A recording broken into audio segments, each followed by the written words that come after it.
हाय बच्चों, मैं आपका होस्ट, आपका दोस्त, आपका मेंटर, आपका educator mister HK Verma.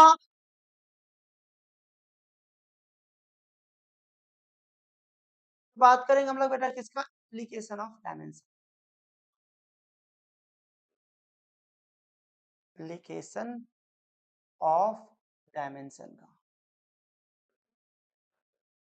Application of dimension का बेटा। अब एप्लीकेशन ऑफ डायमेंशन में सबसे पहला डायमेंशन जो है बेटा वो क्या है? वो है कन्वर्जन ऑफ यूनिट। हम लोग डायमेंशन का हेल्प लेकर के यूनिट को भी कन्वर्ट करते हैं। हम लोग क्या करते हैं बेटा? पहला जो हमारा एप्लीकेशन है वो क्या है? वो है बच्चा कन्वर्जन ऑफ यूनिट। बेटा यूनिट को कन्वर्ट करके, सॉरी डायमेंशन के हेल्प से हम यूनिट को कन्वर्ट करते हैं। डायमेंशन का हेल्प से हम यूनिट को कन्वर्ट करते हैं। हमने पहले ही क्लास में जब हमने बेसिक्स बता रहा था, पप्पू वाला एग्जांपल याद है ना बेटा? पप्पू ने जो बताया था अपनी एक्स को, वो क्या था बेटा? वो यही तो था N1U1 is equal to N2U2। यही तो था N1U1 is equal to N2U2। इसमें जो बेसिक्स आता है ना, पहले वो 2-3 क्वेश्चन हम लोग कर लेते हैं बेसिक का, फिर हम लोग इसमें एडवांस लेवल पे जाएंगे। जो क्लास 11th में फ्रीक्वेंटली पूछा जाता है ना कि आप 1 न्यूटन का वैल्यू पूछता है, ये पूछता है ना आपसे, आपसे पूछता है ना, आपसे पूछता है convert convert convert 1 Newton 1 newton into time. तो क्लास 11th में स्कूल लेवल पे ये सब क्वेश्चन होता है कि कन्वर्ट 1 न्यूटन इंटू डाइन। तो चलो उसको भी देख लेते हैं, ठीक है, फिर एडवांस लेवल पे जाएंगे अभी हम लोग। Convert 1 newton into dyne. तो बेटा 1 न्यूटन को डाइन में कन्वर्ट करना है। यदि 1 न्यूटन को डाइन में कन्वर्ट करना है बेटा, जरा सा ध्यान से यहाँ पे देखिएगा बच्चा, मैं बात कर रहा हूँ यहाँ पे 1 न्यूटन का। तो बेटा जी यदि मैं 1 न्यूटन के बारे में बात करता हूँ, बेटा यहाँ पे ध्यान से समझना। आप फोर्स क्या लिखते हो बेटा? आप फोर्स लिखते हो यहाँ पे मास इनटू में एक्सीलरेशन। क्या लिखते हो बेटा? फोर्स लिखते हो आप यहाँ पे मास इनटू में एक्सीलरेशन। बेटा जी मास क्या होता है? यह होता है बेटा केजी। एक्सीलरेशन क्या होता है बेटा? मीटर पर सेकेंड स्क्वायर। बेटा यह जो केजी मीटर पर सेकेंड स्क्वायर हुआ ना बेटा, इसी केजी मीटर पर सेकेंड स्क्वायर को हम लोग क्या बोलते हैं बेटा? इसी केजी मीटर पर सेकेंड स्क्वायर को बेटा हम लोग with with due respect of Newton हम लोग इसको क्या बोलते हैं बेटा? हम लोग इसको न्यूटन बोलते हैं। क्या बोलते हैं बेटा? हम लोग इसको न्यूटन बोलते हैं। ठीक है, इसी केजी मीटर पर सेकेंड स्क्वायर को हम लोग क्या बोलते हैं? न्यूटन बोलते हैं बेटा। ठीक है, तो यहाँ पे जो 1 न्यूटन है बेटा, यहाँ पे जो 1 न्यूटन है, क्या इस 1 न्यूटन को हम लोग ऐसे लिख सकते हैं बेटा? 1 न्यूटन के बदले में यहाँ पे हम लोग लिख सकते हैं बेटा केजी मीटर पर सेकेंड स्क्वायर। बोलो बेटा, यहाँ पे हम लोग 1 न्यूटन को लिख सकते हैं बेटा 1 केजी मीटर पर सेकेंड स्क्वायर। बेटा कोई दिक्कत यहाँ तक? कोई परेशानी यहाँ तक? इसको हमें किस में कन्वर्ट करना? इसको हमें बेटा, ये एसआई यूनिट, ये क्या है बेटा? ये तो एसआई यूनिट है ना, ये बेटा हमारा क्या है? ये हमारा एसआई यूनिट। अब इसको कन्वर्ट किस में करना है? करा भाई डाइन में कन्वर्ट करो। ये डाइन क्या है बेटा? ये डाइन एक्चुअली में सीजीएस यूनिट है। क्या बेटा? ये एक्चुअली में सीजीएस यूनिट। डाइन क्या बेटा? डाइन एक्चुअली में सीजीएस यूनिट है। ठीक बेटा, डाइन एक्चुअली में सीजीएस यूनिट है। मतलब इस 1 केजी मीटर पर सेकेंड स्क्वायर को हमें किस में करना है? हमें 1 ग्राम सेंटीमीटर सेकेंड में करना। ठीक है, अब एक बात बताओ आप, यहाँ आप दो तरीके से सवाल को बना सकते हो। आप दो तरीके से सवाल को बना सकते हो। कैसे बनाएंगे? तो यहाँ पे हम लोग लिखेंगे 1 केजी मीटर पर सेकेंड स्क्वायर। मतलब ये बेटा हमारे पास N1, ये अब आपका U1। यहाँ पे आपको आपको बच्चा N2 निकालना है। आपको N2 हमें क्या पता है? हमें पता है कि हमें हमें फॉर्मूला क्या पता है? हमें फॉर्मूला पता है N1U1 इज इक्वल टू बच्चा N2U2 होता है, आपको बोलो, आपको पता है N1U1 is equal to N2U2। अब देखो, अब आपको यहाँ पे जो 1 है वो आपका N1 है, जो आपके पास यह केजी मीटर पर सेकेंड स्क्वायर है ये आपका U1 है। आपको सीजीएस में कन्वर्ट करना है बेटा, तो सीजीएस में कितना सीजीएस होगा हमें नहीं पता, हम मान लेते हैं वहां पे, यहाँ पे मान लेते हैं, यहाँ पे मान लेते हैं, यहाँ पे N2 है और U2 ये रहा, U2 ये रहा। आप यहाँ पे यदि इस वाले में पुट करोगे तो N1 का वैल्यू कितना है बेटा, 1 है। U1 का वैल्यू कितना है बेटा आपका, केजी मीटर पर सेकेंड स्क्वायर है। M2 आपको निकालना बेटा, और आपको U2 कितना है, ये आपको है बेटा दिया हुआ ग्राम, ये आपको दिया हुआ सेंटीमीटर, और ये दिया हुआ आपको पर सेकेंड का स्क्वायर। बोलो, ये आपको दिया हुआ पर सेकेंड का स्क्वायर। क्लियर यहाँ पे, ये आपको दिया हुआ पर सेकेंड का स्क्वायर। अब हमें N2 निकालना है, इस वाले U2 को उठा के इधर ले आएंगे। क्या करेंगे, इस वाले U2 को उठा के इधर ले आएंगे।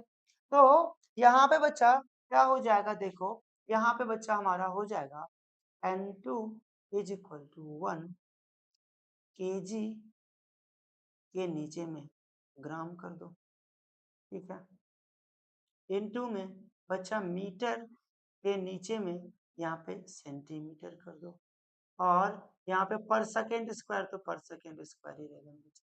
ये तो कुछ चेंज होना ही नहीं है, ये तो कुछ चेंज होना ही नहीं, ये तो वही है।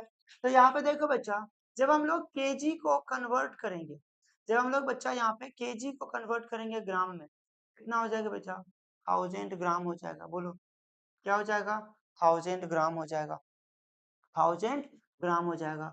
और नीचे में क्या है बेटा, ग्राम।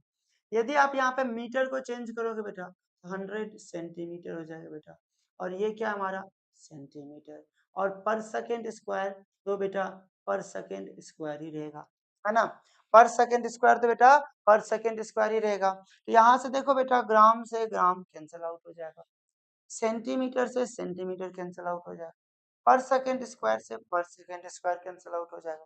तो बेटा जी हम क्या देख पा रहे हैं, यहाँ पे क्या हो रहा है हमारे पास, 1 इंटू में 1000 इंटू में 100, तो ये जो आया बेटा 10⁵ आया। तो 1 न्यूटन किसके बराबर आ गया बेटा हमारे पास, 10⁵ डाइन के बराबर। इसी को क्या बोलेंगे बेटा, 10⁵ डाइन। इसका मतलब क्या होगा बेटा, इसका मतलब याद रख लेंगे, हमारे पास जब भी हमारा 1 न्यूटन आएगा उसका वैल्यू कितना होगा, 10⁵ डाइन। क्लियर है क्या, 10⁵ डाइन होगा। तो 1 न्यूटन का वैल्यू किसके बराबर होगा, 10⁵ डाइन के बराबर होगा। क्लियर इतना। एक और फ्रीक्वेंटली क्वेश्चन पूछा जाता है यहाँ पे, इसके अलावा इसको लिखो जल्दी से, तो हम लोग एक और क्वेश्चन करें, फिर हम आगे बढ़ेंगे। मिटा दो, चलो इसी पे एक और फ्रीक्वेंटली क्वेश्चन पूछा जाता है बेटा, तो वो क्या है उसको भी समझते जरा। आपको बोलता है बेटा कन्वर्ट, आपको बेटा बोलता है कन्वर्ट 1 जूल इंटू अर्ग। क्या कहता है बेटा, कन्वर्ट 1 जूल इंटू अर्ग।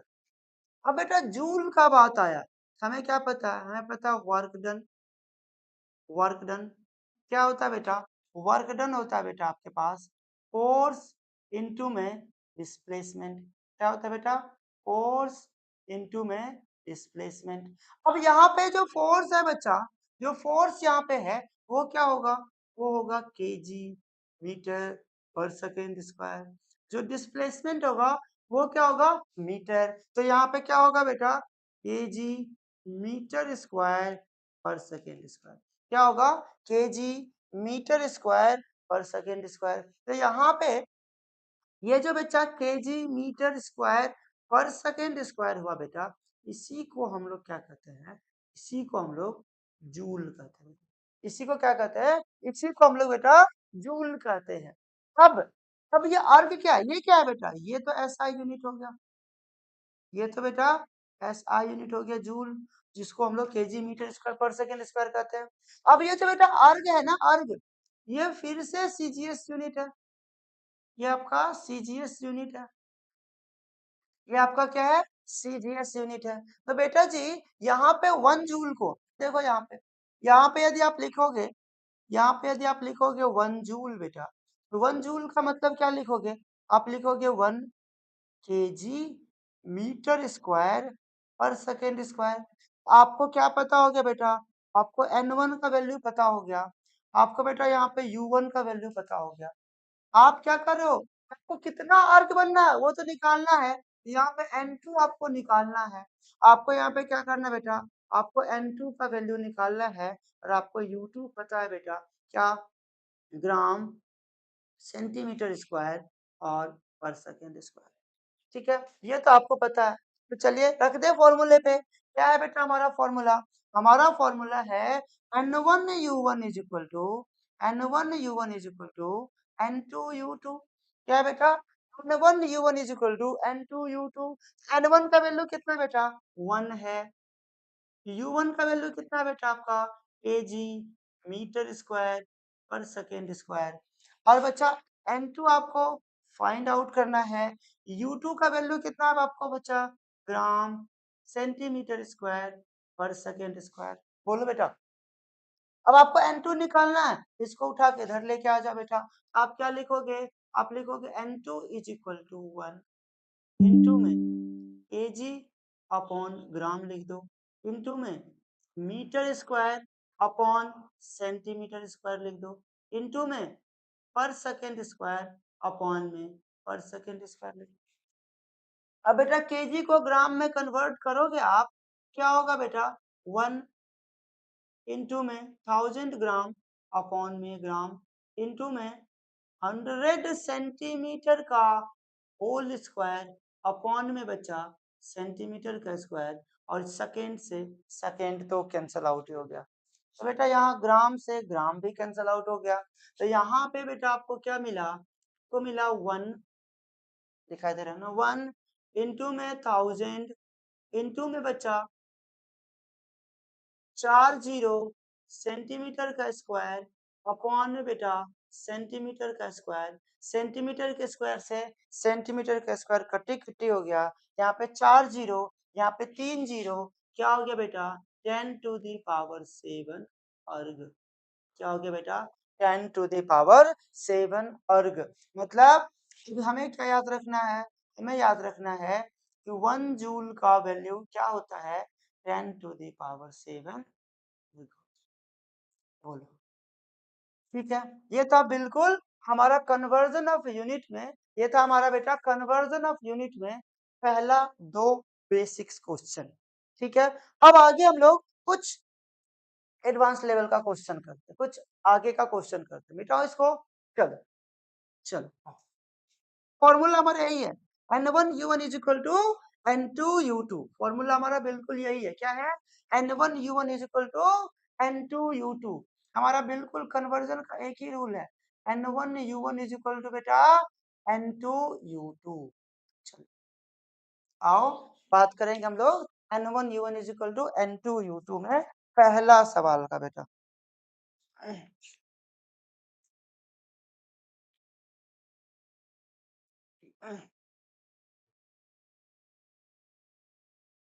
चलिए, पहला सवाल 2011 के मेंस में पूछा हुआ सवाल है। ठीक है, 2011 के मेंस में पूछा हुआ सवाल है। चलिए देखते हैं सवाल क्या कहता है बेटा। सवाल कहता है यहाँ पे, सवाल कहता है बेटा कि the density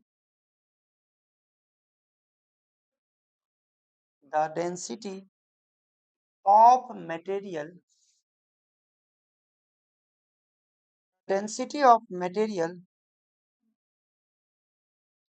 in CGS system, in CGS system of units is 4 ग्राम पर सेंटीमीटर क्यूब। क्या दिया बेटा? आपको कह रहे हैं कि the density of material in CGS system of unit is 4 ग्राम पर centimetre cube. In a system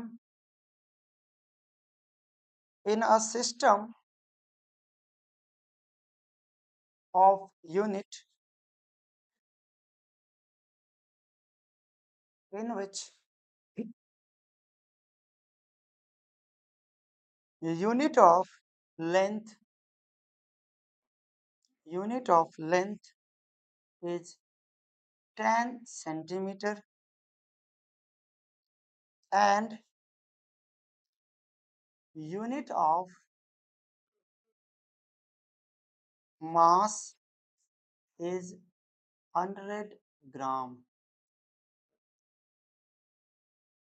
The value of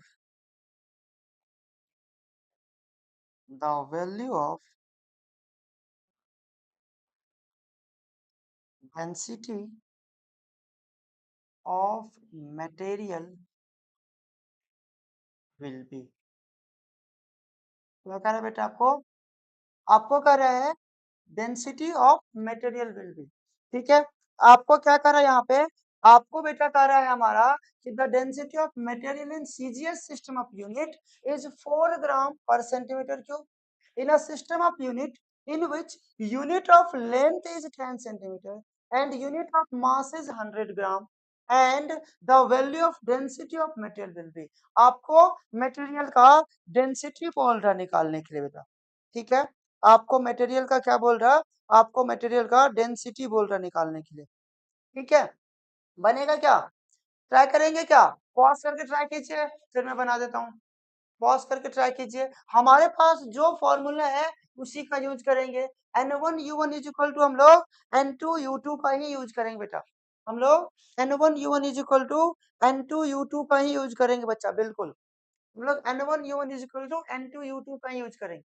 क्या कर रहा है, the density of material in CGS system of unit is 4 ग्राम पर सेंटीमीटर क्यूब। तो बेटा आपके पास क्या देवा देखो 4 ग्राम पर सेंटीमीटर क्यूब, तो बेटा आपके पास जो गिवन है, आपके पास जो गिवन है वो N1 का वैल्यू है बेटा, देखो आपके पास N1 का वैल्यू है दिया हुआ कितना 4 और आपके पास बच्चा U1 का वैल्यू है दिया हुआ कितना ग्राम पर सेंटीमीटर क्यूब, ठीक है। बेटा आपके पास यहाँ पे ना जो कह रहा समझो in a system of unit in which unit of length, जितना लेंथ का यूनिट दिया हुआ बेटा और यूनिट ऑफ मास दिया आपको 100 ग्राम, मतलब बेटा आपको आपको यहाँ पे N2 निकालना है, वो N2 निकालना है। आपको U2 दिया हुआ बेटा कितना 10, आपको U2 दिया बेटा कितना 100 ग्राम और आपको U2 दिया बेटा कितना 100 ग्राम कौन सेंटीमीटर क्यूब, तो यहाँ पे 10 सेंटीमीटर, यहाँ पे 10 सेंटीमीटर का क्यूब, 10 सेंटीमीटर का क्यूब ये दिया हुआ, ये आपको U2 दिया हुआ, आपको N2 निकालना है। देखो बेटा हमें क्या फॉर्मूला पता है N1U1 इज इक्वल टू बेटा N2U2, N1 कितना हमारे पास 4 है, कितना हमारे पास 4 है, U1 क्या हमारे पास ग्राम पर सेंटीमीटर क्यूब है, N2 कितना हमारे पास निकालना है, U2 कितना हमारे पास 100 ग्राम अपॉन में बच्चा यहाँ पे 10 सेंटीमीटर का क्यूब कितना हो जाएगा बेटा 100, कितना हो जाएगा बेटा यहाँ पे 100 ग्राम अपॉन 10 सेंटीमीटर का क्यूब कितना हो जाएगा 1000 सेंटीमीटर क्यूब। अब देखो बेटा यहाँ पे सेंटीमीटर क्यूब से सेंटीमीटर क्यूब कटी कटी, ये ग्राम से ये ग्राम कटी कटी, ये 2 जीरो से ये 2 जीरो कटी कटी, क्या बचा बेटा यहाँ पे हमारे पास 4 इज इक्वल टू N2/10 बचा, तो बेटा यहाँ से यदि N2 निकालना पड़ेगा तो 10 को इधर ले जाके मल्टीप्लाई करना पड़ेगा, क्या हो गया बेटा N2 का वैल्यू 40 हो गया। आपसे क्या पूछा था the value of density of material will be, कितना होगा बेटा 40 होगा, क्लियर है। बोलो सिर्फ एक ही फॉर्मूला से बन रहा है N1U1 is equal to N2U2 से बन रहा है। करे नेक्स्ट क्वेश्चन, बढ़े आगे बचा, चलो आगे बढ़ते हम लोग, आगे बढ़ते हम लोग बेटा यहाँ पे और भी क्वेश्चन बहुत सारे प्रैक्टिस कराऊंगा मैं। ये इतना था हमारे पास कन्वर्जन ऑफ यूनिट का बेटा। हम लोग अब आगे बात करते हैं बेटा कि हम लोग हम लोग डायमेंशन के हेल्प से यह भी चेक करते हैं कि कोई भी क्वांटिटी हमारे पास करेक्ट है या नहीं, मतलब करेक्टनेस ऑफ क्वांटिटी को भी चेक करते हैं, करेक्टनेस ऑफ इक्वेशन को भी चेक करते हैं। तो दूसरा एप्लीकेशन हमारे पास, दूसरा एप्लीकेशन, दूसरा एप्लीकेशन क्या है बेटा? दूसरा application, application number 2, check the check the correctness of equation। कोई भी इक्वेशन हमारा सही है या नहीं, उसको हम लोग क्या करते हैं? उसको हम लोग चेक करते हैं। ठीक है बेटा, उसको हम लोग चेक करते हैं। कोई भी इक्वेशन हमारा करेक्ट है नहीं, उसको भी चेक करते हैं। कैसे बेटा? एग्जाम्पल लेते हैं, एग्जाम्पल लेते हैं बेटा। मैं बात करता हूँ बेटा, यहाँ पे मैं बात करता हूँ F is equal to M V square by R का। किसका बात कर रहे हैं? F is equal to M V square by R का बात कर रहे हैं। F is equal to M V square by R का बात कर रहे हैं। किसे चेक करेंगे बेटा हम लोग इसको? तो क्या करें बेटा, इस ये हमारा क्या हो गया? ये हमारा एलएचएस साइड हो गया। ये हमारा क्या हो गया बेटा? ये हमारा आरएचएस साइड हो गया। आप क्या करो यहाँ पे, आप बेटा यहाँ पे क्या करो, आप यहाँ पे एलएचएस का डायमेंशन निकालो, आप यहाँ पे आरएचएस का डायमेंशन निकालो। दोनों डायमेंशन यदि सेम होता है तो हमारा इक्वेशन डायमेंशनली करेक्ट हो जाएगा। तो यहाँ पे क्या करो बेटा, यहाँ पे पहले मैं एलएचएस का निकालता हूँ बेटा। यदि मैं एलएचएस का निकालूंगा तो ये क्या होगा? एफ है। एफ का डायमेंशन निकालेंगे बेटा, हमें क्या पता है? ये होता है हमारे पास मास इनटू में एक्सीलरेशन। अब मास का क्या लिखेंगे बेटा हम लोग? केजी मीटर पर सेकेंड स्क्वायर। ठीक है ना? क्या लिखेंगे? केजी मीटर पर सेकेंड स्क्वायर। और केजी को क्या लिखेंगे बेटा हम लोग? एम के पावर 1, मीटर को एल के पावर 1, टाइम को टी के पावर -2। ये क्या हो गया बेटा? फोर्स का डायमेंशन। अब वैसे ही हम लोग क्या करेंगे? आर एच एस साइड को देखेंगे बेटा। आर एच एस साइड में आपके पास क्या है बेटा? M V square by R है। क्या बेटा? M M V square by R है। तो यहाँ पे बेटा हमारे पास एम क्या है? मास है। तो मास को क्या लिखेंगे बेटा? केजी। वी क्या है बेटा? वेलोसिटी है। क्या लिखेंगे? मीटर पर सेकेंड स्क्वायर। और आर क्या है बेटा? मीटर। एक मीटर से सॉरी, अभी मत काटो, अभी मत काटो। तो क्या होगा बेटा यहाँ पे? केजी मीटर स्क्वायर पर सेकेंड स्क्वायर बच्चा, अपॉन में बेटा यहाँ पे मीटर। तो बेटा यहाँ पे 1 मीटर से 1 मीटर कट्टी कट्टी हो गया बेटा। तो क्या बचा हमारे पास? केजी मीटर पर सेकेंड स्क्वायर। तो बेटा यहाँ पे केजी का क्या लिखेंगे? एम के पावर 1, मीटर का क्या लिखेंगे? एल के पावर 1, टाइम का क्या लिखेंगे? टी के पावर -2। अब हम लोग क्या देख पा रहे हैं यहाँ पे कि जो डायमेंशन हमारे पास एलएचएस का था, वही डायमेंशन हमारा किसका है बेटा? आरएचएस का है। वही डायमेंशन किसका है? आरएचएस का है। मतलब यहाँ पे क्या लिखेंगे? Here, here dimension of, dimension of LHS is equal to बेटा dimension of, dimension of RHS. यहाँ पे क्या लिखेंगे? डायमेंशन ऑफ एलएचएस और डायमेंशन ऑफ आरएचएस। बेटा ये जो डायमेंशन ऑफ आरएचएस बराबर हो जाता है डायमेंशन ऑफ एलएचएस का, इसी को हम लोग कहते हैं बेटा प्रिंसिपल ऑफ होमोजेनिटी। क्या कहते हैं बेटा इसको हम लोग? This is called as principle of homogeneity, principle of homogeneity. इसी को बेटा हम लोग कहते हैं प्रिंसिपल ऑफ होमोजेनिटी। अब यहाँ पे क्या लिखेंगे इसका मतलब? Therefore, therefore equation are, equation are dimensionally correct. देखो हमने डायमेंशन से चेक किया ना बेटा, हमें ये पता है कि भैया डायमेंशनली तो करेक्ट, डायमेंशनली करेक्ट। अब मैथमेटिकली करेक्ट है नहीं हमें नहीं पता, लेकिन हमने डायमेंशन से चेक किया तो डायमेंशनली तो करेक्ट, ठीक है, डायमेंशनली करेक्ट। क्लियर हो गया। ऐसे हम लोग चेक करेंगे, ऐसे हम लोग चेक करेंगे कि कोई भी इक्वेशन डायमेंशनली करेक्ट है या नहीं। क्या करेंगे, एलएचएस का डायमेंशन निकाल लेंगे, आरएचएस का डायमेंशन निकाल लेंगे। यदि दोनों का डायमेंशन सेम होगा इसका मतलब तो प्रिंसिपल ऑफ होमोजेनिटी को फॉलो कर रहा है। तो यदि प्रिंसिपल ऑफ होमोजेनिटी को फॉलो कर रहा है इसका मतलब वह डायमेंशनली क्या बेटा, करेक्ट है। क्लियर, इसका मतलब वो डायमेंशनली करेक्ट है। बेटा इसको बेटा थोड़ा सीरियस क्लास हो गया है, हम लोग एक बार भी हंसे नहीं है बेटा, टॉपिक थोड़ा सीरियस चल रहा है तो हमें जब टॉपिक सीरियस चले तो हमें सीरियस होना पड़ेगा, यहाँ पे फिर हंसी मजाक नहीं चलेगा, ठीक है बेटा। इसको बेटा चलो करे और भी क्वेश्चन, चलो और भी देखो, और भी देखो बेटा।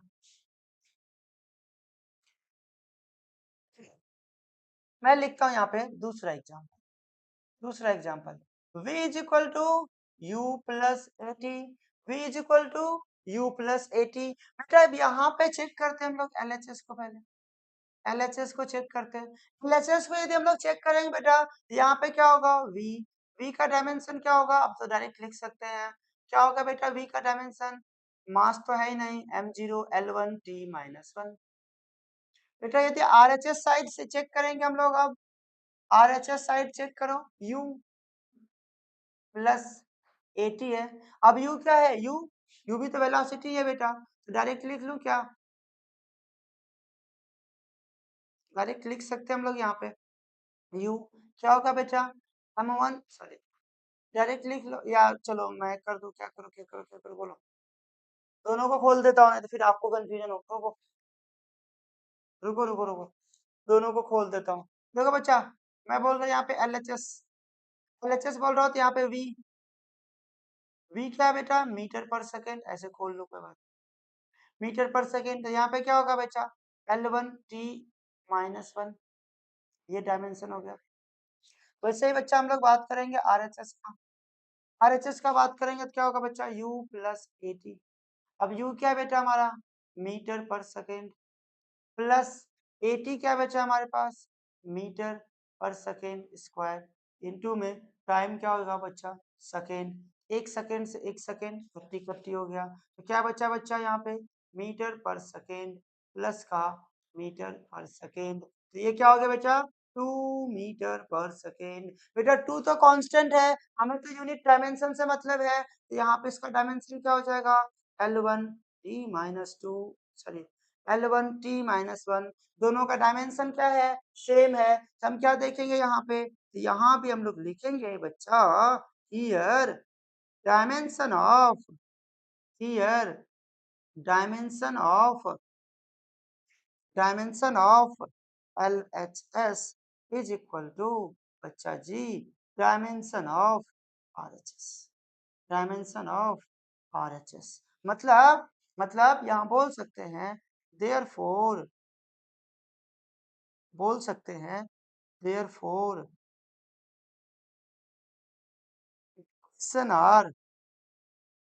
Equation are dimensionally correct, dimensionally correct, dimensionally क्या है बच्चा, करेक्ट है। शायद सीख गए होंगे निकालने के लिए। सब बार बार मैं लिख रहा हूँ डायमेंशनली करेक्ट, बार बार लिख रहा हूँ डायमेंशनली करेक्ट, ये क्यों बार बार आप लिख रहे हो सर, रीजन है बेटा जी, रीजन है, इसीलिए तो कहता हूँ कि हर एक वर्ड का रीजन है। आप एडुजायर्स को ज्वाइन तो करो, आप फिजिक्स का फील तो लो, फिजिक्स एक फील है बेटा, फील को, उसको फील को लेना पड़ेगा। बिना ऊपरी की दुनिया नहीं है कि आप ऊपर की दुनिया से बस फिजिक्स पढ़ लिए, नहीं है बेटा। चलो एक एग्जांपल लेते हैं और ये समझते हैं कि क्यों बार बार मैं डायमेंशनली करेक्ट नहीं, समझते हैं एक एग्जांपल लेते हैं बेटा। मैं यहाँ पे लिख रहा हूँ, एक एग्जांपल ले रहा हूँ बेटा मैं यहाँ, अब थोड़ा सा सीरियस और हो जाना, थोड़ा सा सीरियस और हो जाना। देखो मस्त मजाक मस्ती बहुत अच्छी बात है अपने जगह है, लेकिन अभी जो टॉपिक मैं करा रहा हूँ that is very serious topic, जो कि हमारा फ्यूचर डिसाइड करेगा, जो कि नीट और जेई में आता है बेटा, इसलिए मैं थोड़ा सीरियस हो गया हूँ। ठीक है, चलो आओ आओ मैं एक एग्जांपल देता हूँ बेटा। मैं आपको बोलता हूँ s is equal to ut plus half of at का डायमेंशन चेक करो ये करेक्ट है या नहीं। और दूसरा मैं आपको यहीं पे देता हूँ बेटा कि s is equal to ut plus at square का डायमेंशन निकाल के चेक करो। ठीक है, तो यहाँ पे पहले यदि चेक करेंगे बेटा तो क्या होगा, LHS लेंगे, LHS लेंगे बेटा। LHS लेंगे तो LHS में क्या है, डिस्प्लेसमेंट। बस क्या यहाँ पे डिस्प्लेसमेंट, तो डिस्प्लेसमेंट का क्या होगा, मीटर। तो मीटर का डायमेंशन क्या होगा बेटा, L के पावर 1। अब यहाँ पे यदि मैं RHS लेता हूँ, RHS लेता हूँ तो क्या होगा बेटा, UT plus half of AT square. तो क्या होगा बच्चा, U क्या है, मीटर पर सेकेंड, टाइम क्या है, second, plus half of acceleration है, क्या एक्सीलरेशन, मीटर पर सेकेंड स्क्वायर, और टाइम का स्क्वायर तो सेकेंड स्क्वायर। क्या देख रहे बेटा, सेकेंड सेकेंड कट्टी कट्टी, सेकेंड स्क्वायर से सेकेंड स्क्वायर कट्टी कट्टी, तो बेटा क्या हो गया यहाँ पे हमारे पास metre plus half of metre. तो बेटा यहाँ पे क्या हो जाएगा 3/2 मीटर। तो ये तो कांस्टेंट है, इसका तो बात नहीं करेंगे, हम मीटर का डायमेंशन निकालेंगे तो ये क्या हो जाएगा L का 1। तो देखो डायमेंशनली तो करेक्ट है ये वाला इक्वेशन भाई, बिल्कुल सही बात है, दोनों का डायमेंशन L1 L1 निकला है। बात करते हैं इसका बेटा, यहाँ पे LHS साइड देखते हैं, यहाँ पे LHS साइड देखते हैं, क्या है बेटा हमारे पास S है, क्या होता है डिस्प्लेसमेंट, क्या होता है यूनिट मीटर, मीटर को क्या लिखेंगे L के पावर 1, ये इसका डायमेंशन होगा। बेटा यहाँ पे बात करें किसका, RHS का, RHS क्या होगा बच्चा हमारे पास UT plus AT square, AT square. बच्चा U को क्या लिखेंगे मीटर पर सेकेंड, और टाइम को क्या लिखेंगे सेकेंड, एक्सीलरेशन को क्या लिखेंगे मीटर पर सेकेंड स्क्वायर, इनटू में बच्चा सेकेंड का स्क्वायर, सेकेंड से सेकेंड कट्टी कट्टी, सेकेंड स्क्वायर कट्टी कट्टी, क्या हो गया बच्चा 2 टाइम्स ऑफ मीटर। 2 तो यहाँ पे बच्चा कांस्टेंट है, मीटर का क्या होगा बच्चा L1 होगा, L1 होगा। ओ ओ ओ ये क्या हो गया बेटा जी, यहाँ पे ये भी L1 ये भी L1 डायमेंशनली ये करेक्ट, यहाँ पे ये भी L1 ये भी L1 डायमेंशनली ये करेक्ट। ओ सर, ये तो हमने कभी देखा ही नहीं था यार, क्लास 9th में जब हमने पढ़ा था तो हमने तो ये वाला इक्वेशन देखा था, s is equal to UT plus half AT square. अभी अभी ऐसा इक्वेशन तो अभी तक हमने देखा ही नहीं कि s is equal to U T plus A T square. बेटा जी नहीं देखा तो अच्छी बात है, क्यों, क्योंकि ये वाला इक्वेशन डायमेंशनली तो करेक्ट हो गया, मैथमेटिकली क्या है इनकरेक्ट है। इसका मतलब ऐसा जरूरी नहीं है कि यदि कोई इक्वेशन डायमेंशनली करेक्ट है तो वह मैथमेटिकली भी करेक्ट होगा। देखो with the help of graph class 9th में हमने प्रूव भी किया था इस वाले इक्वेशन को, हमें पता है कि ये वाला इक्वेशन तो मैथमेटिकली करेक्ट है, लेकिन इसका कोई प्रूफ नहीं है। इसका मतलब क्या होगा बेटा, इसका मतलब होगा कंक्लूजन, क्या होगा, इसका मतलब लिखेंगे कंक्लूजन, क्या लिखेंगे कंक्लूजन, इसका मतलब लिखेंगे कंक्लूजन पहला। क्या, the equation is dimensionally correct, then it need not be necessary कि वह मैथमेटिकली करेक्ट होगा। बेटा क्या लिखेंगे, हम लोग लिखेंगे if the equation is dimensionally correct, dimensionally correct, then it need not be necessary that it is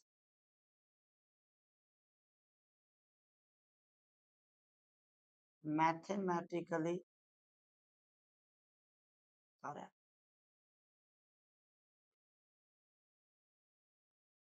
यदि कोई इक्वेशन डायमेंशनली करेक्ट है, इसका यह कतई मतलब नहीं है कि वह मैथमेटिकली भी करेक्ट होगा।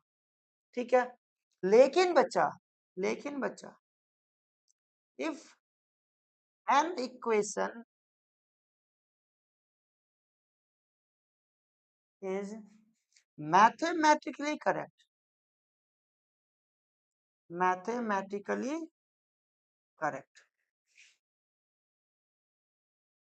then it is necessary then it is necessary that it is dimensionally correct.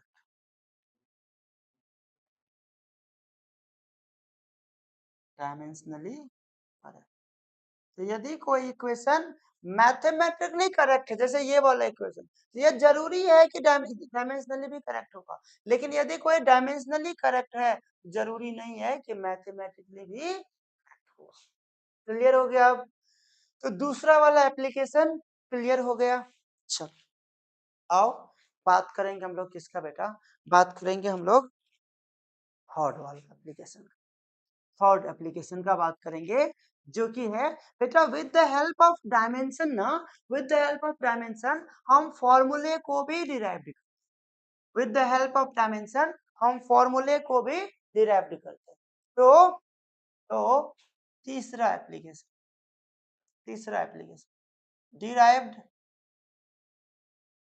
Derived formula with the help of dimension।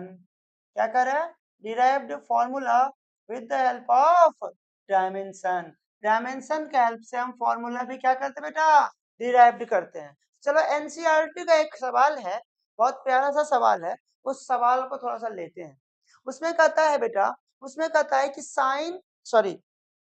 Simple pendulum का टाइम पीरियड को फाइंड, क्या कहता है? Find out the dimension of simple pendulum. उसमें क्या कहता है? Question में लिख देता हूं, derived the formula of simple pen formula of time period of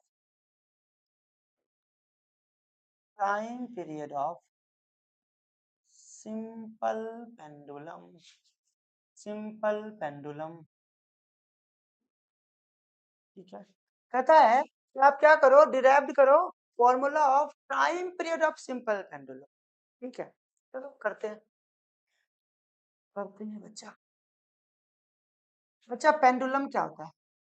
एक फिक्स्ड सरफेस होता है, उस फिक्स्ड सरफेस से एक स्ट्रिंग लटका हुआ रहता है, यहाँ पे एक बॉब होता है बेटा, एक बॉब होता है। अब एक बात आप बताओ, यह वाला मान लेते हैं ये बॉब है, ये हमारा स्ट्रिंग है, तो स्ट्रिंग जितना छोटा उतना कम टाइम पीरियड लगेगा, स्ट्रिंग जितना बड़ा उतना ज्यादा टाइम पीरियड लगेगा, और बड़ा और ज्यादा टाइम पीरियड लगेगा। इसका मतलब ये जो पेंडुलम है, इसका टाइम पीरियड किस पे डिपेंड करेगा? लेंथ ऑफ द स्ट्रिंग पे, लेंथ ऑफ द स्ट्रिंग पे। इसका मतलब ये जो बॉब है उसका कुछ मास होगा, इस पे डिपेंड करेगा, मास ऑफ द बॉब पे। और इस बॉब जो, यदि बॉब लटका हुआ है तो उसको, उसमें ग्रेविटी भी तो लग रहा है नीचे की तरफ, इसका मतलब किस पे डिपेंड करेगा? Acceleration due to gravity, acceleration due to gravity पे। तो तीन चीज पे डिपेंड करेगा, एक्सीलरेशन ड्यू टू ग्रेविटी पे। ठीक है, तो मतलब लिखेंगे बेटा, इसको लिखेंगे, इसका मतलब टाइम पीरियड डायरेक्टली प्रोपोर्शनल है किसका? मास का। किसका? लेंथ का। किसका? Acceleration due to gravity. अब हमें ये नहीं पता कि यहाँ पे जो मास है वह कितना टाइम्स है। हमें ये नहीं पता कि यहाँ पे जो एक्सीलरेशन है वो कितना टाइम्स है, और हमें ये नहीं पता कि यहाँ पे जो बच्चा लेंथ है वो कितना टाइम्स है। हमें यहाँ पे बेटा ये नहीं पता है कि मास कितना टाइम्स है, लेंथ कितना टाइम्स है, जी कितना टाइम्स है। तो हम क्या करते हैं इसको बेटा, हम अपने मन से यहाँ पे ए पुट कर देते हैं, यहाँ पे बी पुट कर देते हैं, और यहाँ पे सी पुट कर देते हैं। आपकी मर्जी, आप एक्स वाई जेड ले लो, आप पी वाई क्यू ले लो, जो लेना वो ले लो। हम अपने मन से यहाँ पे कांस्टेंट पुट कर दिए ए बी सी। ठीक, अब क्या करो बेटा, अब हमें क्या पता है कि जब भी हम डायरेक्टली प्रोपोर्शनलिटी के सिंबल को हटाते हैं, इक्वल टू के साथ कांस्टेंट लगता है। तो यहाँ पे क्या होगा बेटा, t इज इक्वल टू के m के पावर a, l के पावर b, g के पावर c। तो बेटा यहाँ पे आप सबका डायमेंशन निकाल दो, LHS साइड का भी, RHS साइड का भी। इसको मान लो बेटा इक्वेशन, ठीक है। अब इसका इसका यदि हम लोग निकालेंगे, यहाँ पे तो सिर्फ टाइम है, मास या लेंथ है क्या बेटा, नहीं है। यहाँ पे क्या ले लो, m के पावर 0, l के पावर 0, t के पावर 1। क्या ले लो बेटा, m के पावर 0, l के पावर 0 एंड t के पावर 1। तो यहाँ पे बेटा, यहाँ पे a, m के पावर a, m के पावर a, एल के पावर बी, एल के पावर बी। यहाँ पे जी है बेटा, एक्सीलरेशन ड्यू टू ग्रेविटी। मतलब क्या होगा, एक्सीलरेशन, एक्सीलरेशन क्या होता है, मीटर पर सेकेंड स्क्वायर। मतलब L1 t माइनस 2 के पावर c। ठीक है। अब बेटा यहाँ पे क्या करते हैं हम लोग, एक स्टेप और लिख रहा हूँ, m के पावर 0, l के पावर 0, t के पावर 1 इज इक्वल टू, यहाँ पे बेटा k m के पावर a हो गया। देखो l यहाँ पे है पावर b, और l यहाँ पे है पावर c। यहाँ पे लिख सकते हैं l के पावर b प्लस c। और यहाँ पे बेटा t के पावर क्या लिख सकते हैं हम लोग, माइनस का 2c। क्या लिख सकते हैं बेटा, माइनस का 2c। ठीक है, माइनस का 2c। बेटा यहाँ पे कंपेयर कर देते हैं, m0 को ma से, l0 को l0 को lb प्लस c से, और t1 को t माइनस 2 c से। मतलब यहाँ पे बेटा, यहाँ पे क्या करते हैं, यहाँ पे हम लोग ऐसे लिख सकते हैं m0 is equal to m के पावर a। तो बेटा a का वैल्यू क्या हो गया, 0। बोलो, यहाँ पे ऐसे कंपेयर कर सकते हैं क्या, L0 is equal to L के पावर B प्लस सी। बेटा B प्लस सी का वैल्यू हो गया 0, तो B का वैल्यू होगा माइनस का c। और बेटा यहाँ पे t के power 1 is equal to t के power minus 2c, 1 is equal to minus का 2c, c is equal to minus का हाफ। तो b इज इक्वल टू क्या हो गया बेटा, प्लस का, b इज इक्वल टू क्या हो गया बेटा, प्लस का हाफ। क्या करो, हमें a का वैल्यू मिल गया, b का वैल्यू मिल गया, c का वैल्यू मिल गया, उसको इक्वेशन नंबर 1 में पुट कर देते। यहाँ पे क्या करते बेटा, putting the value of a, b and c इन 1 में पुट कर देते हैं बेटा। तो क्या होगा बच्चा, यहाँ पे होगा हमारे पास t is equal to m के, t is equal to k m के पावर 0, a का वैल्यू कितना है 0, b के पावर प्लस हाफ, मतलब l के पावर हाफ, और g के पावर माइनस हाफ। बोलो, तो बेटा जी यहाँ पे t is equal to k, m के पावर 0, ये तो कांस्टेंट है ना, किसी के भी पावर 0 क्या होता है, 1 होता है। यहाँ पे कैसे लिख सकते हैं, l के पावर हाफ, और g के पावर माइनस हाफ है बेटा, नीचे ले जाएंगे तो क्या होगा, प्लस हो जाएगा, g के पावर हाफ। तो बेटा इसको क्या लिख सकते हैं, t is equal to k। अब इसको ऐसे लिख सकते हैं, l अपॉन में g to the power half. बेटा बोलो, लिख सकते हैं। और यदि पावर हाफ होता है तो किस में कन्वर्ट होता है, रूट में कन्वर्ट होता है बेटा। तो यहाँ पे क्या होगा, यहाँ पे t is equal to k under the root L/g। यही तो बच्चा, यही तो फॉर्मूला है टाइम पीरियड का। मतलब with the help of dimension हम फॉर्मूला भी डिराइव कर रहे हैं बेटा। With the help of dimension हम इजीली फॉर्मूला भी डिराइव कर पा रहे हैं। ठीक है, तो with the help of dimension हम फॉर्मूले को भी क्या करते हैं बेटा, डिराइव करते हैं। ठीक है, इस पे है क्वेश्चन हमारे पास।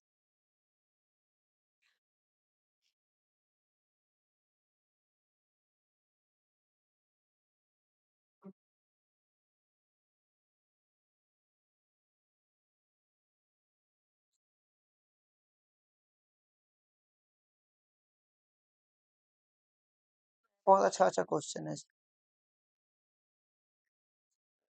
तो with the help of dimension हम फॉर्मूले को भी डिराइव कर सकते हैं। क्लियर है बेटा यहाँ तक? मिटा दो इसको। चल,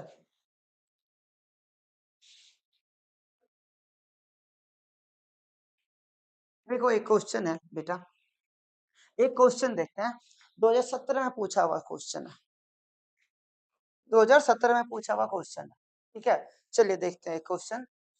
एक क्वेश्चन देखते हैं बेटा, कर रहा है, क्वेश्चन कर रहा है of physical quantity,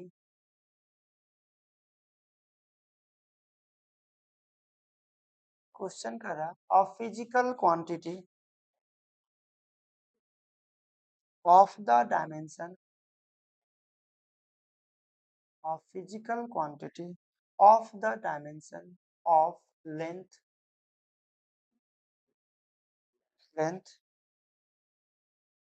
that can be formed, that can be formed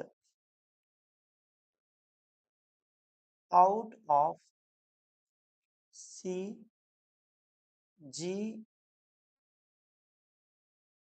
and E square upon में 4 pi epsilon naught is where, बेटा आपको where, ये जो C है ना, वो है बच्चा स्पीड ऑफ लाइट। क्या बच्चा?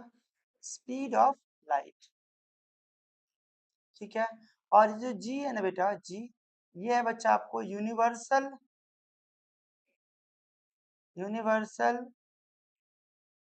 Gravitational constant, universal gravitational constant है बेटा। चलो बेटा नेक्स्ट क्वेश्चन को देखते हैं हम लोग इस क्वेश्चन को देखते हैं बेटा, क्या कर रहा है क्वेश्चन। क्वेश्चन कर रहा है physical quantity of the dimension of length. हमें क्या निकालना है बेटा, हमें physical quantity of dimension length का दैट कैन बी फॉर्म्ड। हम लेंथ का डायमेंशन किससे फॉर्म होगा? स्पीड ऑफ लाइट से, यूनिवर्सल ग्रेविटेशनल कांस्टेंट से, and E square by 4 pi epsilon not से। ठीक है, जहां सी स्पीड ऑफ लाइट है और जी यूनिवर्सल ग्रेविटेशनल कांस्टेंट। बेटा सबसे पहले हमें क्या समझना पड़ेगा, हमें इस टर्म को समझना पड़ेगा, ये E square by 4 pi epsilon naught क्या है। तो बेटा चलो इसको थोड़ा समझते हैं, थोड़ा सा हमें इसको समझना पड़ेगा। बेटा क्या होता है, क्लास 12th के अंदर ना हम एक टॉपिक पढ़ते हैं, that is called Coulomb's law. उसमें होता है बेटा फोर्स इज इक्वल टू के Q1 Q2 अपॉन में आर स्क्वायर। क्या होता है बेटा, F इज इक्वल टू के Q1 Q2 bye are square. जहां ये K है ना बच्चा, ये जो K है, वेयर K क्या है बच्चा, K हमारा कूलम्बिक कांस्टेंट है। ये K हमारा क्या है बच्चा, K हमारा कूलम्बिक कांस्टेंट है। ये K क्या है बेटा हमारा, ये K यहाँ पे हमारा कूलम्बिक कांस्टेंट है। ठीक है, अब बेटा यहाँ पे जो Q1 एंड Q2 है, वो बेटा चार्ज है। वो क्या है, वो चार्ज है। और ये जो R है बेटा, वो हमारा रेडियस है, रेडियस है। एंड ये जो F है हमारे पास, वो फोर्स है। इतना बात क्लियर हुआ? तो बेटा ये जो कूलम्बिक कांस्टेंट होता है ना के, उसका वैल्यू हम लोग लिखते हैं बच्चा के इज इक्वल टू 1 अपॉन में 4 पाई एप्सिलॉन। तो ये जो हमारे पास 4 पाई एप्सिलॉन नॉट है बेटा, वह के का वैल्यू। ठीक है। अब बेटा यहाँ पे इसी चीज को यदि मैं लिखूं, देखो आप ही देखो, यदि मैं इस f को लिखूं, f is equal to k के बदले क्या रख रहे हैं हम लोग, 1 में 4 पाई एप्सिलॉन नॉट रख रहे हैं। Q1 Q2 के बदले क्या मैं इलेक्ट्रॉन ले लेता हूँ यहाँ पे, इलेक्ट्रॉन, दो इलेक्ट्रॉन, इलेक्ट्रॉन इंटू में इलेक्ट्रॉन अपॉन में r का स्क्वायर, बोलो ठीक है, ठीक है यहाँ से। अब बच्चा आप ही देखो, f is equal to E square by 4 pi epsilon not into में 1/r² हो सकता है क्या, इसको लिख सकते हैं ऐसे बेटा। तो हमें तो इसी का वैल्यू बोला है ना बेटा, r इधर आ जाएगा तो हमारे पास fr² बराबर क्या हो जाएगा, E square by 4 pi epsilon, बोलो ठीक है। तो ये जो E square by 4 pi epsilon, इसका मतलब क्या है, ये जो E square by 4 pi epsilon naught है, इसका मतलब fr² है, बोलो कितना बात क्लियर। अब आपको बेटा क्या कह रहा है, अब देखो क्वेश्चन आसान हो गया। अब आपको कह रहा है लेंथ का बनाने के लिए, तो L डायरेक्टली प्रोपोर्शनल टू क्या बच्चा, C G, एंड इसके बदले क्या रखेंगे बच्चा, ये अभी लिख लो, ये क्या है, E square by 4 pi epsilon naught. तो यहाँ पे कुछ भी नहीं पावर क्या लेते हैं, ए, यहाँ कुछ भी नहीं पावर क्या लेते हैं, बी, यहाँ पे कुछ भी नहीं है तो पावर क्या लेते हैं बेटा, सी। तो दोनों तरफ डायमेंशन निकाल दो। अच्छा एल का डायमेंशन निकालेंगे तो क्या होगा, ये होगा हमारे पास m0 l0 t0, है ना बेटा, अच्छा sorry, m0 l1 t0 is equal to कोई कांस्टेंट 1 ले लेते हैं अभी समझने के लिए। सी को, सी क्या बेटा, speed of light, speed of light को क्या लिखोगे बेटा यहाँ पे, मीटर पर सेकेंड के पावर ए। यूनिवर्सल ग्रेविटेशनल कांस्टेंट को क्या लिखोगे बेटा, अब ये तो अभी हमने बताया था, जी का वैल्यू क्या बताया था बेटा आपको, जी का वैल्यू बताया था आपको fr² अपॉन में m1 m2 होता है। इसको क्या लिखेंगे बच्चा, के जी मीटर पर सेकेंड स्क्वायर, और यहाँ पे मीटर का स्क्वायर, और ये क्या हो जाएगा हमारे पास, केजी का स्क्वायर। 1 kg से 1 kg कट गया बच्चा, क्या होगा हमारे पास, पर केजी मीटर क्यूब पर सेकेंड स्क्वायर। तो यहाँ पे क्या लिखेंगे बच्चा हम लोग इसको, पर केजी मीटर क्यूब पर सेकेंड स्क्वायर। तो यहाँ पे जी के बदले क्या रखोगे आप, पर केजी मीटर क्यूब पर सेकेंड स्क्वायर, बोलो पावर में क्या है हमारा, बी है। अब इसके बदले क्या रखेंगे हम लोग, fr² को। अब इसके बदले क्या रखेंगे, fr² को। अब यहाँ पे fr² क्या होगा, केजी मीटर पर सेकेंड स्क्वायर इंटू में मीटर का स्क्वायर, तो ये भी क्या हो जाएगा, केजी मीटर क्यूब पर सेकेंड स्क्वायर। यहाँ पे क्या लिखेंगे बच्चा, इसके बदले हम लिखेंगे fr²। तो मेरे ख्याल से पहले एक बार मैं fr² लिख देता हूँ और इसके पावर सी लिख देता हूँ, एक स्टेप और लिख लेते, कोई प्रॉब्लम नहीं। बेटा इसको क्या लिखेंगे हम लोग, m0 l1 t0 is equal to, अच्छा मीटर को क्या लिखोगे, l के पावर 1, टाइम को क्या लिखोगे, t के पावर -1 के पावर में a, ठीक है। अब यहाँ पे क्या लिखोगे आप बच्चा, m के पावर -1, l के पावर 3 एंड t के पावर -2, पावर में क्या लिखोगे, ही। बेटा इसको क्या लिखोगे, fr² को kg मीटर क्यूब पर सेकेंड स्क्वायर, क्या लिखोगे बच्चा, kg मीटर क्यूब पर सेकेंड स्क्वायर के पावर में क्या लिखेंगे बेटा हम लोग, c लिखेंगे। अब क्या करते हैं, अब यहाँ पे कंपेयर कर लेते हैं, हमें एक स्टेप आई थिंक और लिखना पड़ेगा बच्चा। यहाँ पे क्या हो जाएगा, ये L1 t-1 के पावर में a हो जाएगा। यहाँ पे क्या हो जाएगा बच्चा, m के पावर -1 l क्यूब t के पावर -2 के पावर b हो जाएगा, और kg मीटर क्यूब पर सेकेंड स्क्वायर के पावर c हो, सॉरी kg के बदले में क्या रखो, m के पावर 1 l के पावर 3 एंड t के पावर -2, ठीक है। बेटा इसको कंपेयर कर लेते हैं हम लोग, m के पावर 0 l के पावर 1 t के पावर 0 इज इक्वल टू, देख बच्चा m को पहले देखो, m के पावर -1 है के पावर b, और m के पावर 1 है पावर c, इसको क्या लिखेंगे बच्चा, m to the power minus का बी प्लस का सी, बोलो ठीक है यहाँ पे। अब बच्चा एल को क्या लिखेंगे, तो एल के पावर देखो ए है, एल के पावर 3b है और एल के पावर 3c है, बोलो ठीक है। उसी तरह से बच्चा यहाँ पे क्या है, यहाँ पे टी के पावर माइनस ए, टी के पावर -2b, टी के पावर -2c, ठीक है। लिख लिया हम लोग, सेपरेट कर ले इसको। क्या करेंगे, m को m के साथ इक्वेट कर दो बेटा, m के power 0 is equal to m to the power -b plus का c। इसका मतलब -b is equal to, sorry, इसका मतलब -b plus C is equal to 0। तो -b is equal to -c, इसका मतलब बेटा b is equal to c। क्या बेटा, इसका मतलब b is equal to c। बच्चा उसी तरह से हम लोग क्या करेंगे, l को इक्वेट कर लो, l के power 1 is equal to l to the power a plus 3b plus 3c। इसका मतलब बेटा a प्लस 3b प्लस का 3c इज इक्वल टू 1, ठीक है। अब वैसे ही बेटा हम क्या करते हैं, 0 t के power 0 is equal to t to the power -a -2b -2c। इसका मतलब बेटा माइनस का a माइनस का 2b माइनस का 2c is equal to 0। Equate कर लिया। बेटा हमें क्या पता है, b और c बराबर है, यहाँ पे इतना ही पता है। यदि b और c बराबर है तो एक काम करते बेटा, या तो इसके बदले में c को रख लो, देखो a प्लस 3, b के बदले c रख रहा हूँ, ठीक है बेटा, और plus 3c is equal to 1, a plus 6c is equal to 1।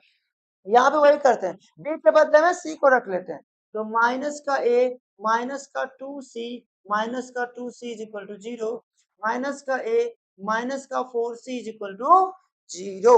अब इस दोनों को इक्वेट कर सकते हैं हम लोग, इस दोनों को इक्वेट करके क्वाड्रेटिक इक्वेशन सॉल्व कर सकते हैं, इसको 1 इसको 2, ठीक है। तो मेरे ख्याल से कुछ मत करो, इसको फर्स्ट में से सेकेंड को प्लस कर दो, 1 प्लस 2 कर देते हैं हम लोग यहाँ पे, तो 1 प्लस 2 कर देंगे बेटा, a plus 6c is equal to 1 and minus का a माइनस का 4c इज इक्वल टू 0। तो बेटा प्लस करेंगे तो ये कट्टी कट्टी हो जाएगा, ये बचेगा 2c इज इक्वल टू 1, तो c का वैल्यू बेटा 1/2 आया। c का वैल्यू कितना आया, 1/2। यदि c का वैल्यू बेटा 1/2 आया, b का वैल्यू क्या आएगा, 1/2 आएगा। अब यहाँ पे क्या करो, a का वैल्यू निकालना, b और c तो निकल गया बेटा, कहीं भी c का वैल्यू पुट कर दो, b का वैल्यू पुट कर दो, तो यहीं पर पुट कर दो, तो माइनस का a माइनस का 4 इंटू में हाफ इज इक्वल टू 0, तो माइनस का a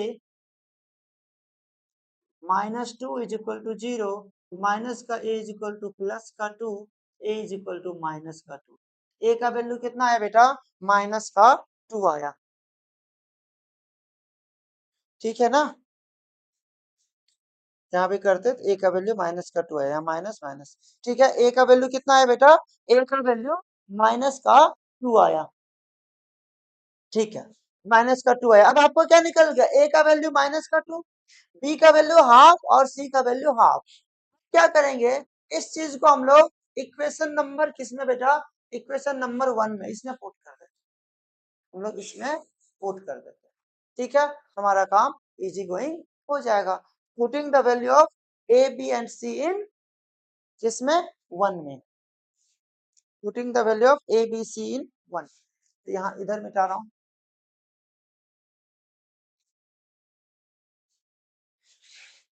तो क्या लिखेंगे, putting the value of A B and C in 1। 1 में क्या करेंगे हम लोग बेटा, पुट कर लेंगे, 1 में पुट कर लेंगे तो क्या होगा बच्चा, L directly proportional to C to the power minus का 2, G to the power half and E square upon में 4 pi epsilon not to the power half, ठीक है। उसको बेटा ऐसे लिख सकते हैं, L directly proportional to 1/c square G into में E square by 4 pi epsilon not का अंडर रूट, तो ये हो गया, ये हो गया एल का डायमेंशन। ठीक है, क्लियर एकदम। ये 2017 में मेंस में पूछा हुआ सवाल था बेटा। ठीक है, ये 2017 का मेंस का पूछा हुआ सवाल था। क्लियर हो गया एकदम, बिल्कुल। चलो चलो, एक और तरीके का क्वेश्चन मैं आप लोगों को कराता हूँ बेटा। एक और तरीके का क्वेश्चन मैं आप लोगों को कराता हूँ जो कि फ्रीक्वेंटली पूछा जाता है। जैसे कोई भी क्वेश्चन यदि मैं कराऊं यहाँ पे,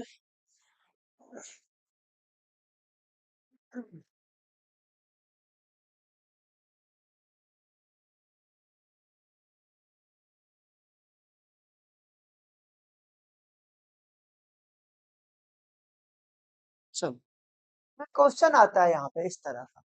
कहता है जैसे आपको क्वेश्चन लिखेगा, आपको बोलेगा कि can force can force density and momentum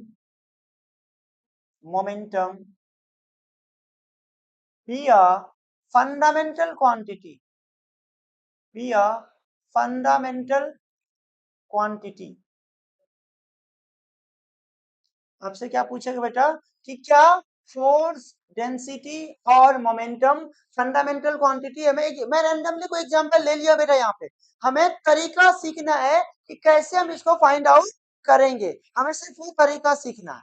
ठीक है, तो बोलेगा कि क्या फोर्स डेंसिटी और मोमेंटम फंडामेंटल क्वांटिटी है, हमें बस तरीका सीखना है। तो क्या करना, कुछ भी नहीं करना बेटा, हमें जो जो जो क्वांटिटी दिया हुआ है उसका पहले आप डायमेंशन निकाल लीजिए। तरीका क्या है, जो जो क्वांटिटी दिया हुआ है यहाँ पे सॉल्यूशन में, तरीका क्या है बेटा, जो जो क्वांटिटी दिया हुआ है उसका आप डायमेंशन निकाल लीजिए। तो कैसे करेंगे बेटा, फोर्स का डायमेंशन निकालिए। तो फोर्स का क्या होता है बच्चा, ये होता है हमारे पास मास इनटू में एक्सीलरेशन। मास का क्या होगा बेटा, केजी मीटर पर सेकेंड स्क्वायर। तो बच्चा क्या लिखेंगे, m के पावर 1 l के पावर 1 t के पावर -2। वैसे ही डेंसिटी का बोल रहा है, डेंसिटी का निकालेंगे बच्चा। डेंसिटी का क्या हमारे पास क्या होता है, मास अपॉन में वॉल्यूम। तो मास का क्या होगा बच्चा, m के पावर 1 और वॉल्यूम है l के पावर -3 और t के पावर 0। तो यहाँ पे t तो है नहीं। और बेटा क्या करा, मोमेंटम। मोमेंटम क्या होता है बच्चा, तो मोमेंटम होता है मास इनटू में वेलोसिटी। मोमेंटम क्या होता है बेटा, मास इनटू में वेलोसिटी। तो बेटा यहाँ पे क्या करेंगे, मास इनटू में वेलोसिटी होता है हमारा मोमेंटम। तो इसका भी निकाल लेंगे डायमेंशन। तो क्या हुआ, m के पावर 1 वेलोसिटी का l के पावर 1 t के पावर -1। हमने क्या किया, हमें जो जो क्वांटिटी दिया हुआ था उन सारे क्वांटिटी का डायमेंशन निकाल लेना। फोर्स का निकाल लेना, डेंसिटी का निकाल लेना, मोमेंटम से निकाल लेना। ठीक है, निकाल लिए डायमेंशन। अब बेटा जो डायमेंशन निकालेंगे उसको क्या करना है, दो मेथड है यहाँ पे सॉल्व करने का। एक है मैट्रिक्स मेथड, दूसरा है इजी गोइंग मेथड। ठीक है, तो दोनों मेथड से सिखाता हूँ, जो मेथड आपको सही लगे। पहला मेथड 1 जो जनरल मेथड, पहला हमारे पास क्या है, इसको फाइंड आउट करने का पहला हमारे पास है बच्चा मेथड 1। पहला हमारे पास है मेथड 1। अब ये जो मेथड 1 है बेटा, ये बिल्कुल जनरल मेथड। ये क्या है बच्चा, ये मेथड 1 हमारे पास जनरल मेथड। ये हमारा क्या बेटा, ये हमारा जनरल मेथड। ठीक है, ये हमारा जनरल मेथड है। जनरल मेथड क्या करता है बेटा, जो पावर दिया हुआ उसको लिख लो। जैसे m के पावर कितना 1, l के पावर 1, t के पावर -2। m के पावर कितना दिया हुआ 1, l के पावर कितना दिया -3, t के पावर कितना दिया हुआ 0। तो पहले m फिर l फिर t, फिर दूसरे का लेंगे m l फिर t, फिर तीसरे का लेंगे m के पावर 1 l के पावर 1 t के पावर t के पावर -1। ठीक है, इसको कहते हैं हम लोग मैट्रिक्स मेथड। जनरल मेथड मतलब मैट्रिक्स मेथड। जो बच्चों के पास, जिन बच्चों के पास मैथ्स है वो क्लास 12th में इस मेथड को पढ़ेंगे। इसमें क्या होता है बेटा, इस वाले मेथड में क्या करते हैं हम लोग, इस वाले मेथड में हम लोग जनरली बेटा क्या करते हैं, हम लोग यदि इसका बात करते हैं, इसको हम लोग क्या करते हैं, बंद कर देते हैं वर्टिकली भी और हॉरिजेंटली। क्या बचा, इतना इंटू इतना माइनस इतना इंटू, तो क्या लिखते हैं इसको, इसको लिखने का तरीका क्या है, 1, ये 1 का बात कर रहा है, इसका बात कर रहा है, तो 1 इंटू में माइनस का 3, इसको ऐसे माइनस का 3 इंटू में माइनस का 1 ब्रैकेट क्लोज, अब यहां से फिर यहां से माइनस 0 इंटू में 1, ठीक है, पहला काम क्लियर।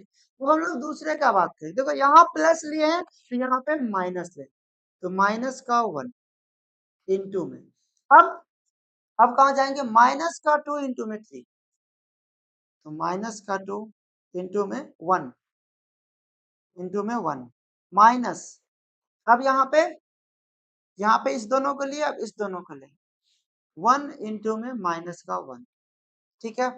अब इसका बाद क्या होगा, यहाँ पे प्लस लेंगे, प्लस माइनस का 2, क्या होगा, अब हम लोग इस दोनों को करेंगे, तो क्या होगा बच्चा, 1 इंटू में 1 प्लस सॉरी माइनस माइनस का 3 इंटू में 1, ठीक है। अब इसको कर देंगे सॉल्व कीजिए, 1 इंटू में कितना हुआ, -1 -3 +3 -0 ही हो गया ये तो, माइनस का 1 यहाँ पे माइनस का 2 एंड माइनस माइनस प्लस का 1, और यहाँ पे माइनस का प्लस ही रखो माइनस का 2, और ये बेटा हमारा क्या हो गया 1, ये माइनस माइनस प्लस का 3, तो ये क्या हो जाएगा बेटा हमारे पास 3 इंटू 1, ये तो 3 हो गया, माइनस का 1 इंटू 1, तो माइनस माइनस प्लस का 1, और ये माइनस का ये 4 माइनस 8 4 माइनस 2 माइनस का 8, कितना हो गया बेटा माइनस का 4, कितना आ गया माइनस का 4, ठीक है, माइनस का 4।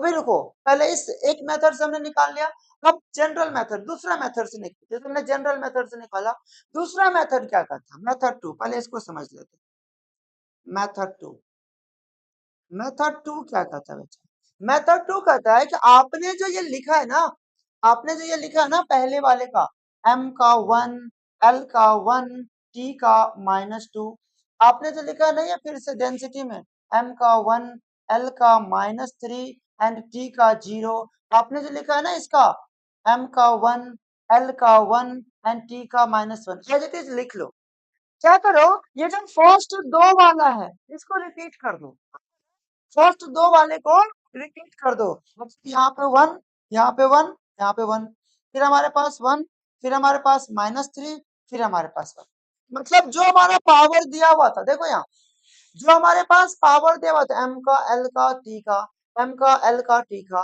m का l का t का, तो हमने लिख लिया m का l का t का, फिर दूसरे वाले का m l t, फिर दूसरे वाले का m l t, इसका पावर हमने लिख लिया, फर्स्ट दो का फर्स्ट दो का हमने क्या किया रिपीट कर दिया, रिपीट कर दिया, ठीक है, फर्स्ट दो का हमने रिपीट कर दिया बेटा। अब मैं क्या कर रहा हूँ, तो आप डायगोनली जाओ, ऊपर से नीचे, ऊपर से नीचे डायगोनली जाओ, ऊपर से नीचे डायगोनली जाओ, जब ऊपर से नीचे आप डायगोनली जाओगे बेटा, इसको हम लोग क्या कहते हैं, इसको हम लोग कहते हैं अपर लिमिट, क्या कहते हैं बेटा इसको, इसको हम लोग कहते हैं अपर लिमिट, अपर लिमिट, इसको हम लोग बेटा कहते हैं अपर लिमिट, अपर लिमिट में इसको मल्टीप्लाई करो, -1 इंटू -3 इंटू -1, तो कितना हो गया बेटा यहाँ पे, ये हो गया हमारे पास प्लस का 3, अब इसको करो, 0 से किसी को मल्टीप्लाई करेंगे तो 0 ही होगा, -2 इंटू 1 इंटू 1 माइनस का 2, कितना हो गया बेटा यहाँ पे प्लस का 3 माइनस का 2, ये हो गया हमारे पास 1, क्या हो गया बेटा हमारे पास 1। अब ऐसे ही क्या करो बेटा, ऐसे ही आप क्या करो, ऊपर से नीचे जाओ, आप ऊपर से नीचे आए थे, अब आप नीचे से ऊपर जाओ, अब आप नीचे से ऊपर जाओ, नीचे से ऊपर जाओ, तो क्या होगा बेटा देखो, इसको हम लोग कहेंगे लोअर लिमिट, क्या कहेंगे इसको हम लोग, लोअर लिमिट, लोअर लिमिट, अब इस लोअर लिमिट में क्या होगा बेटा, इस लोअर लिमिट में बच्चा, इस लोअर लिमिट में तो देखो -3 -2 +6 × 1, तो ये क्या होगा बच्चा, ये तो हमारा प्लस का 6 हो गया, ये 0 है तो ये तो 0 ही हो जाएगा, ये -1 1 1, ये तो -1 ही रहा, ये क्या हो गया बच्चा हमारे पास प्लस का 5, क्या हो गया बच्चा प्लस का 5। अब क्या करते हैं हम लोग, upper limit minus lower limit, क्या करते हैं बेटा यहाँ पे हम लोग, तो हम लोग करते हैं यहाँ पे क्या करते हैं, यहाँ पे करते हैं लिमिट माइनस लोअर लिमिट, क्या करते हैं बेटा upper limit minus lower limit, upper limit है 1 एंड माइनस लोअर लिमिट है 5, वैल्यू क्या आ गया माइनस का 4, वैल्यू क्या आ गया माइनस का 4। आपने इस मेथड से भी किया था, वैल्यू -4 ही आया, आप इस मेथड से किए, वैल्यू -4 ही आया, लेकिन इस वाले मेथड में कभी कभी प्लस माइनस में कंफ्यूजन हो जाता है, लेकिन इस वाले मेथड में प्लस माइनस में आपको कहीं भी कंफ्यूजन नहीं होगा। मैं फिर से बताता हूँ, क्या करना है, पहले डायमेंशन को फाइंड आउट करना है। आप जब डायमेंशन को फाइंड आउट कर लिए, डायमेंशन का पावर है उसको लिख देना, पहले m फिर n फिर t फिर m फिर n फिर t फिर m फिर n फिर t, फर्स्ट दो को रिपीट कर दीजिए और ऊपर से नीचे डायगोनली ले लेंगे, अपर लिमिट हो जाएगा, सबको मल्टीप्लाई करके जोड़ देंगे, नीचे से ऊपर डायगोनली जाएंगे तो लोअर लिमिट हो जाएगा, सबको मल्टीप्लाई करके जोड़ देंगे और फिर upper limit minus lower limit करेंगे, देखो दोनों वैल्यू बिल्कुल एग्जैक्टली सेम आया, ठीक है। तो यदि हमारे पास ये जो वैल्यू आया है बेटा, इसको हम लोग कहते हैं डिटर्मिनेंट्स, क्या कहते हैं बेटा, ये जो हमने वैल्यू फाइंड आउट किया है ना, दिस इज कॉल्ड डिटर्मिनेंट्स, क्या कहते हैं बच्चा डिटर्मिनेंट्स, इसको हम लोग डिटर्मिनेंट्स कहते हैं, क्या कहते हैं, ये जो वैल्यू हम लोग फाइंड आउट किए हैं दिस इज कॉल्ड डिटर्मिनेंट्स, इसको हम लोग बच्चा क्या कहते हैं, इसको हम लोग डिटर्मिनेंट्स कहते हैं। जब ये जो डिटर्मिनेंट्स होता है ना बेटा, ये डिटर्मिनेंट्स यदि जीरो होता है तो फंडामेंटल क्वांटिटी नहीं है, और यदि जीरो नहीं होता है तो फंडामेंटल क्वांटिटी। यहाँ पे कंक्लूजन क्या आया बेटा, कंक्लूजन क्या आया, यहाँ पे निकालने का कंक्लूजन क्या था, यहाँ पे निकालने का कंक्लूजन क्या था, कंक्लूजन ये था बच्चा कि if determinants if determinants is not equal to 0, then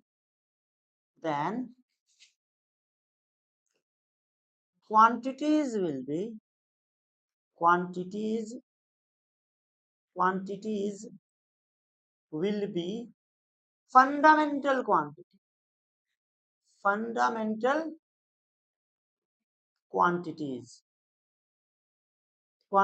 be fundamental quantity।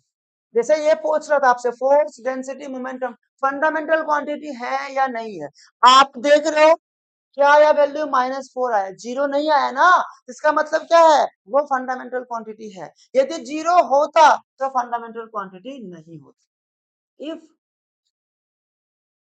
determinants will be zero, then it is not fundamental